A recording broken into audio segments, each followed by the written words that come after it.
All right, new section 911, Intro to Identities. So we're going to use identities to manipulate an expression or equation. Now, we know some identities so far.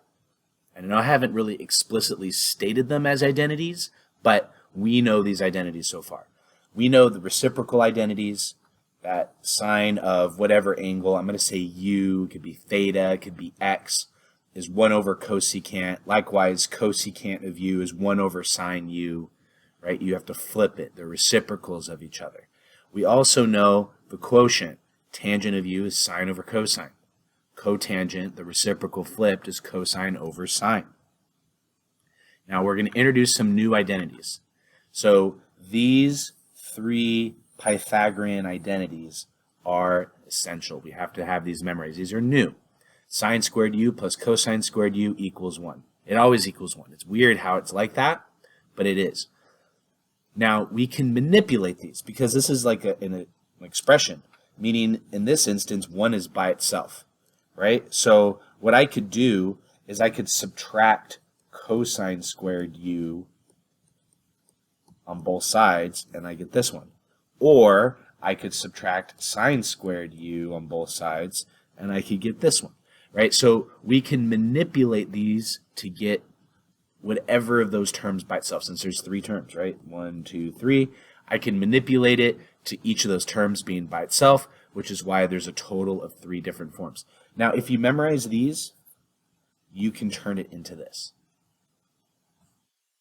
Now, the other thing, and this is just a helpful note, is we may come across these conjugate pairs, and just know that by doing conjugates, if we understand these Pythagoreans, by doing conjugates, it gets us the remaining thing within the conjugate. So if I know sine squared theta plus cosine squared theta equals 1, well, if I do conjugates of the cosines, it gives me a sine eventually.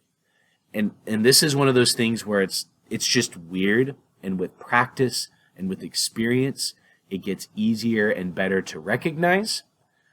I'm not expecting us to understand this overnight. It's just weird and different, and it just takes a little bit of practice. Now, please get this down, because this will help us guide our thought when we go through this. So the first is, look at the larger identities. Are there Pythagorean identities? Are there double angle, or sum or difference, or half angle, or power reduction? Are those identities present? Then we have some algebra going on. Do we add and subtract and distributing? Are there conjugates? Am I able to multiply things together? And then the third, you're going to change everything to sines and cosines, and then you're going to start all over from the top, and you're going to work your way down. Now, if you go through this thought process, you're going to get through the majority of these identities fairly easy. Now, let's set it up. So this is an example of an identity. What you actually have to do is prove that the left side equals the right side, or the right side equals the left side.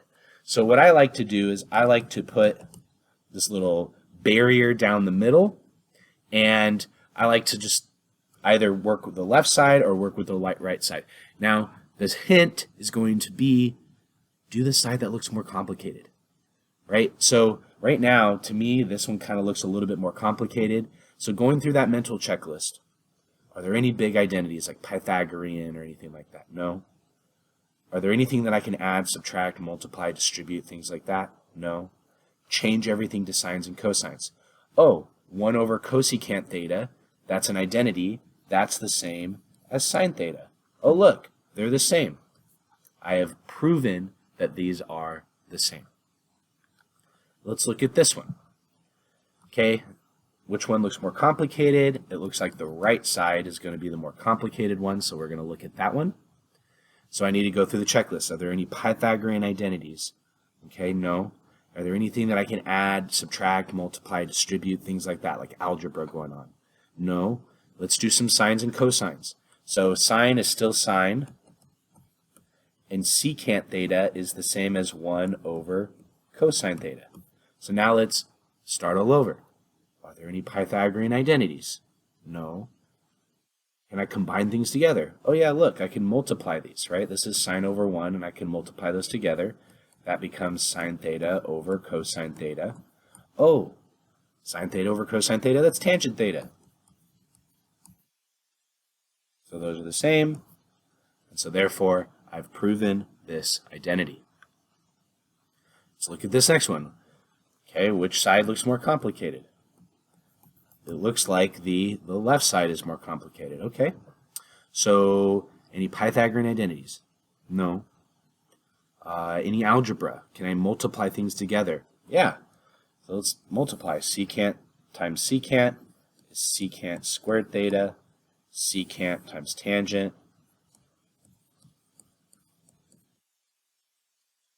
Multiply those. And multiply those. Okay, so I have that now. Still, are there any algebra? Yeah, these cancel out. So now I have secant squared theta minus tangent squared theta. Okay, so now I need to think, okay, change everything sines and cosines. Okay, no, I don't really want to do that because I see something squared that tells me Pythagorean identities. And so I know the Pythagorean identity is going to be 1 plus tangent squared theta equals secant squared theta. So how can I manipulate this Pythagorean identity to look like this? Well, I could subtract tangent squared theta on both sides.